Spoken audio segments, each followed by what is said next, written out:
Les groupes parlementaires veulent enrichir le cadre juridique électoral. Depuis l'adoption de la loi fondamentale en juillet 2011, les partis politiques prennent l'initiative et préparent des propositions de loi en rapport avec les élections, lit-on dans Le Matin.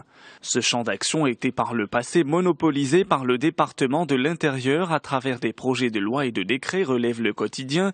Cependant, les propositions de la majorité et de l'opposition ne semblent pas avoir de chance d'être adoptées. D'ailleurs, certaines ont déjà été retirés, favorisant les projets de loi élaborés par le gouvernement. Les Échos s'intéressent aux banques participatives. La deuxième chambre vient de voter à l'unanimité le projet de loi des banques dites islamiques, nous informe Le Quotidien. Le marché semble bien préparé, la clientèle est là, la rentabilité aussi.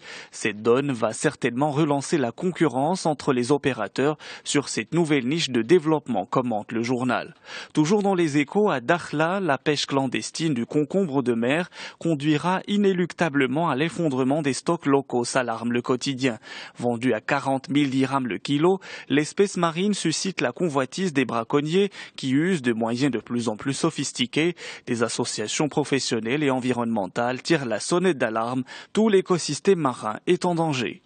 Une relance économique sur fond de rigueur, titre Finance News, qui consacre cette semaine un dossier de 5 pages au budget 2015. On apprend que les crédits de compensation ouverts au titre du projet de loi de finances 2015 s'élèvent à 31 milliards de dirhams, soit une régression de près de 7% par rapport à 2014.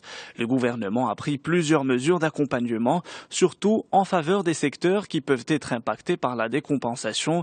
En 2015 et 2016, l'État épargnera respectivement 14 et 15 milliards de dirhams, nous apprend l'hebdomadaire.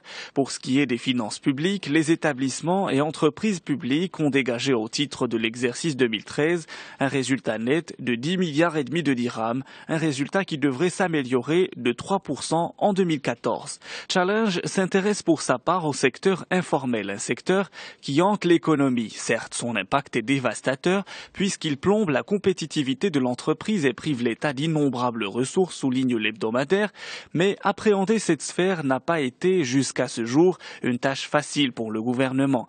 C'est qu'il s'agit d'un phénomène complexe à multiples facettes qui impose plus que jamais des solutions urgentes dans le cadre d'une approche globale, conclut Challenge.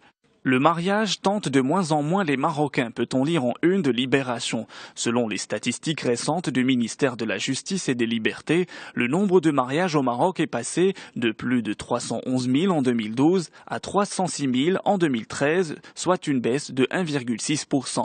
Même tendance à la baisse pour la polygamie. En revanche, le nombre de divorces est en forte augmentation.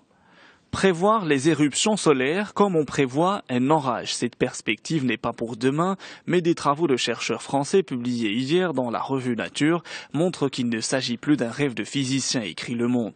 Les chercheurs sont parvenus à identifier et à caractériser un phénomène précurseur à ces colères solaires.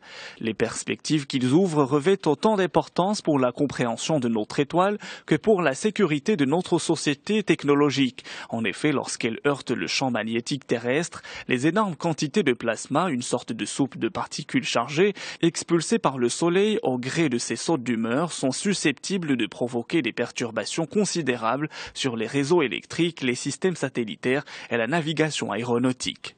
Vivre plus longtemps, en bonne santé et même pourquoi pas vivre pour toujours dans un corps synthétique qui ne connaîtra ni la maladie, ni la décrépitude, ni la mort.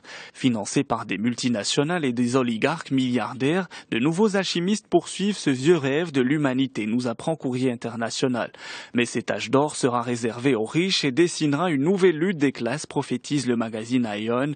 L'avenir se partagera entre ceux qui auront accès aux coûteux traitements médicamenteux, aux thérapies génétiques et les autres pour lesquels la vieillesse sera de courte durée.